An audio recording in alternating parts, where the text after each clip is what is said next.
Picture this, it's 1955, and millions of American women are swooning over Hollywood's newest heartthrob. Rock Hudson stands 6'5", with piercing blue eyes and the kind of rugged masculinity that made him the perfect leading man. But what if I told you that everything you thought you knew about Rock Hudson was a carefully crafted lie? The man born Roy Harold Scherer Jr. in 1925 carried a secret so dangerous that it could have destroyed not just his career, but his entire existence. In an era when being different wasn't just frowned upon, it was illegal in most states, Rock Hudson lived a double life that would make the most skilled spy envious.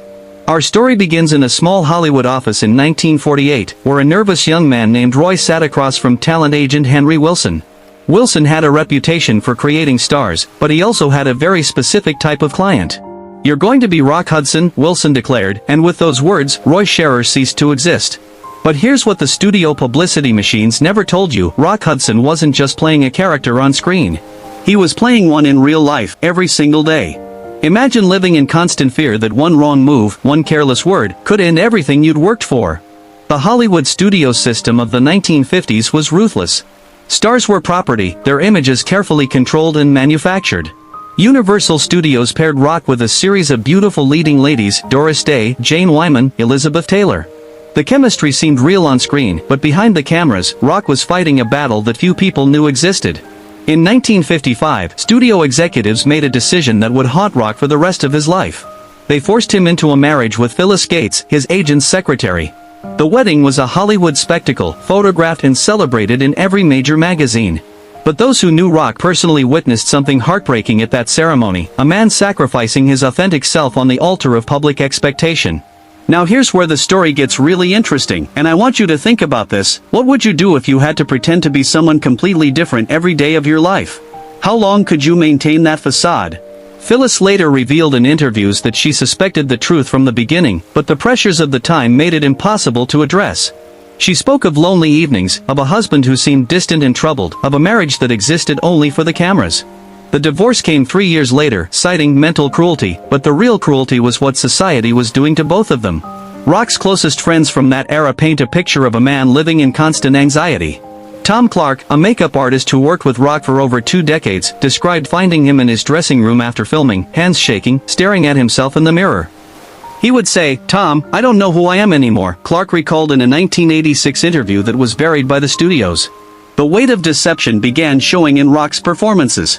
If you watch his films from the late 1950s carefully, you can see something different in his eyes, a sadness that the makeup couldn't cover.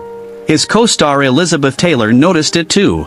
She later wrote in her memoirs that Rock seemed like a beautiful bird trapped in a golden cage. But Rock wasn't just hiding from the public, he was hiding from himself.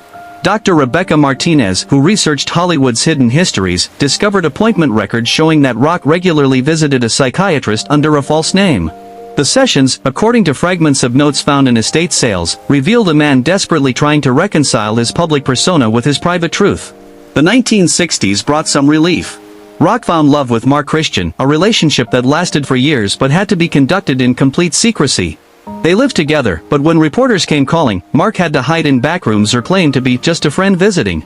Can you imagine the pain of having to deny the person you love most in the world? The strain was enormous. Rock's housekeeper, Maria Santos, who worked for him for 15 years, described finding him sitting alone in his garden at dawn, still in his tuxedo from premieres, tears streaming down his face. "Mr. Hudson was the loneliest man I ever knew," she said in a rare interview given years after his death. Here's the part that will break your heart: Rock Hudson never got to experience what most of us take for granted, the simple freedom to be yourself. Even at the height of his fame, earning millions, and beloved by fans worldwide, he couldn't hold hands with the person he loved in public, couldn't introduce his partner as anything more than a friend. The final chapter of Rock's story began in 1984 when he started showing signs of illness. The disease that would eventually claim his life was still largely misunderstood and heavily stigmatized. For months, he tried to hide his condition, using makeup to cover the physical changes, avoiding public appearances. The man who had spent his entire career hiding who he truly was now had to hide once more, this time his mortality. But in those final months, something remarkable happened. Rock began reaching out to old friends, having conversations he'd never dared to have before.